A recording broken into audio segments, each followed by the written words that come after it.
I'm Linda with Thistledown and Company, and today's tutorial is going to be a fun technique using wool or wool felt, using scraps and pieces of wool to make some fun projects. And it's going to be pieced wool projects. Now, wool or wool felt or even craft felt is much thicker than quilting cotton. So if you go to piece it, it's going to be kind of thick and lumpy where all the seams come together. And I'll show you what I mean, because our projects are not going to be like that. They're going to be smooth, hence wool smoothie. So today I'm going to be showing you some mug rugs made out of wool and wool scraps. So because we all have scraps probably sitting around from other projects, and it's nice to use them up and make something fun and useful. So these are little mug rugs, and they're pieced wool. As you can see, this pinwheel in this block, if you were to piece this a traditional way by putting two fabrics right sides together, stitching it and opening it up, that would be a huge bump in the middle, and these would all be very bulky. Same with where these four triangles come together, that would be a bumpy and lumpy. But with this technique, it's smooth and flat. You could even set a wine glass on that middle pinwheel and it wouldn't tip over. So I'm going to show you how we do this. So you're going to take your pattern, and the patterns are downloadable, or you can order them from our website, which is thistledownquilts.com. But you're going to take a piece of Whisper Light. Now, Whisper Light is an ultra lightweight foundation, and it's 42 inches wide, and it's sold by the yard. And it has lots of other uses. My other tutorials will show all the different uses for quilting that Whisper Light accomplishes. And so it's sold by the yard, 42 inches wide, and it's an ultra lightweight interfacing. It's not a fusible. There's no glue involved in this at all.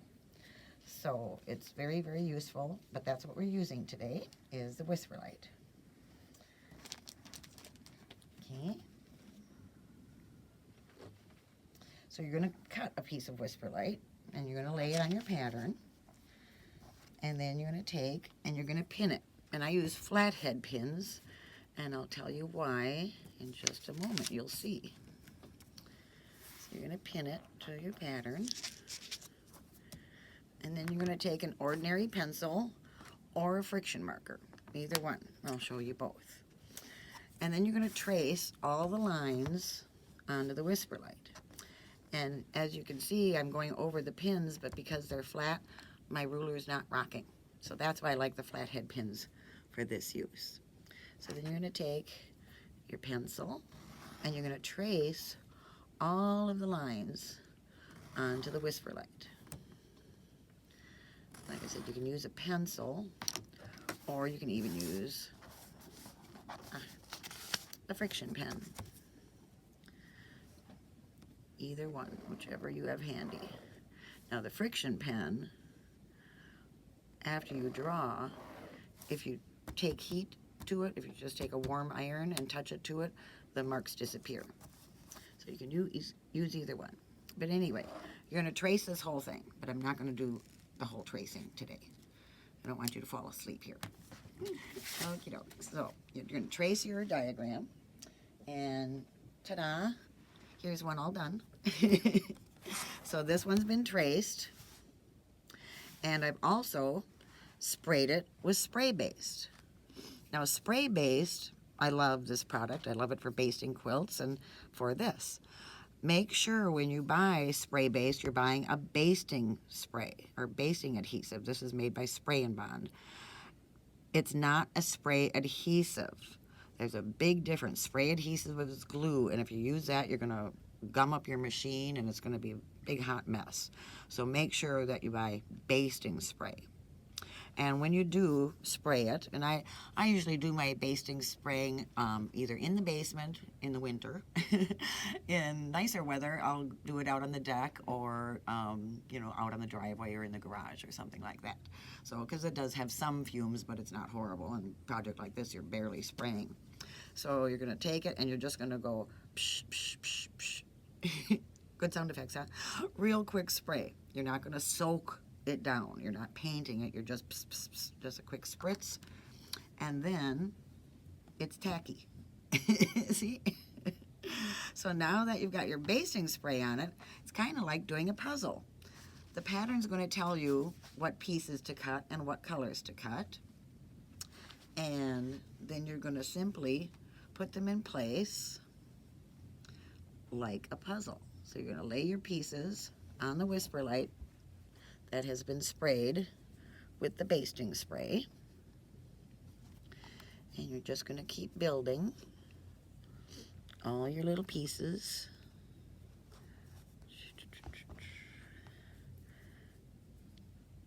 And you're using the lines that you drew. You're just going to keep building.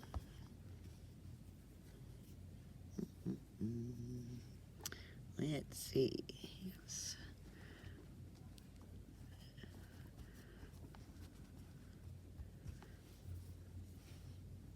So you're just placing all your cut pieces and building out your design. So I'm not going to bore you and do the whole thing. You get the gist. You're going to cut all your pieces, and then you're going to put them on like a puzzle, and then a border gets put on too. Okay? So once you have all your pieces in place, I've got one over here. This is our other one. This is the Christmas one that I did, the holiday star, and this is already done. But we need to keep these pieces in place permanently, because basting spray is just a temporary holding thing. So we're going to have to stitch on the line between all of these. Okay? So if your machine has decorative stitches, which mine, I'm fortunate, has lots of decorative stitches, you're going to use them. So I make a key, a stitch key. You want a stitch that's going to go back and forth and catch both pieces as you're stitching down the row. So I looked and found my favorite back and forth stitches, and I stitched them out on a piece of wool felt. And I stitched them as the default, how they automatically stitch out.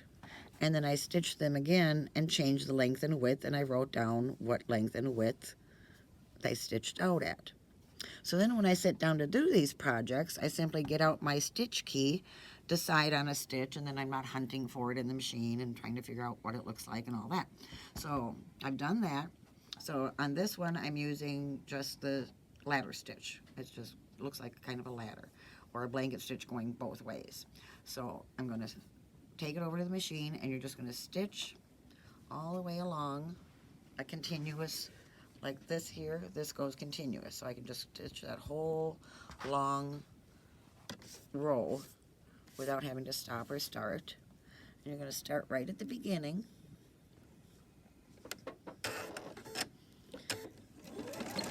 And you're just going to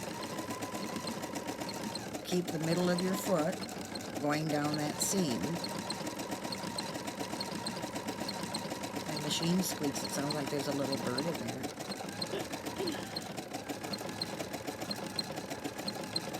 So you just keep going. So on this one, I'm using red thread, but you could have used white thread, then the white would show up on the red rather than the red showing up on the white. Or you could use the green thread. Totally up to you. It's your project. Do what you'd like. So there's another row that's been stitched. So you're just going to continue stitching all, wherever everything comes together, you're just going to keep stitching. And then when you get to the border, like this one, you're going to stitch all the way here. This one, you'll stop and start, you know, but this one you're going to go all the way across. Wherever there's a opening, you know, or where they come together, you're going to stitch. So once you get it all stitched out, then you'll take a piece of cotton fabric, cotton quilting fabric, and you'll cut it the same size as this, which is I think 9.5 inches, until you finish it. And you'll put the cotton fabric right sides together. So right side of the fabric to the right side of this, and pin it, and then stitch a 1/4 inch all the way around, but you're going to leave an opening on one side. And so you're going to stitch all the way around except for the opening. Then you're going to turn it right side too, and it'll look like this. And then you'll stitch a 1/4 inch. You're going to top stitch all the way around the outside, and you've got a beautiful little rug mug. So, and you can do, you know, any colors you want, but the pattern, you know, is going to show you the colors that I've done. Now this one, I did a little different stitch. I'm not sure what that stitch is called, but it's this one on my machine, and I thought it added some really interesting texture to that. And that's a little smaller mug rug. These are a little smaller. And you can, you know, keep building it out bigger just by adding more sections. You know, when you're drawing your design out, like this would make a cute little rug or blanket for a little dollhouse. So you can use it for other things. Now also in the wool smoothie genre here is sometimes you might be doing a wool piece where the background, instead of just a plain solid color of wool, you might want a pieced background for your applique to lay on, and you want it nice and flat so there's no bumps in your appliques. So this one, again, I spray basted the Whisper Light, drew a grid, put my pieces on here, and used decorative stitches, and this was a variegated thread, and stitched the squares together and created a pieced wool background. And so that makes an interesting background for an applique. Now this one, if you don't like machine work, or maybe your machine doesn't have any decorative stitches, you can still achieve it with hand stitching. So this one, I made a grid on the Whisper Light, which is on the back, and cut out my wool hexies, and then spray basted them to the background, and then I hand stitched all the seams together and the borders. And so I haven't decided what I'm going to do to finish it yet, if I'm just going to do decorative stitching by hand in each hexie, or maybe little wool motifs in each one, or a combination of both. But now I have a pieced hexie background all ready for something lovely, I hope. I'll let you know when I get it finished. I'll show it. But so that's another wool smoothie. And then the table runner here behind me is a downloadable pattern. It's called a Modern Table Runner. And now this, of course, the teal was not a scrap, because there's a lot of teal in there, but all the other pieces were scrap.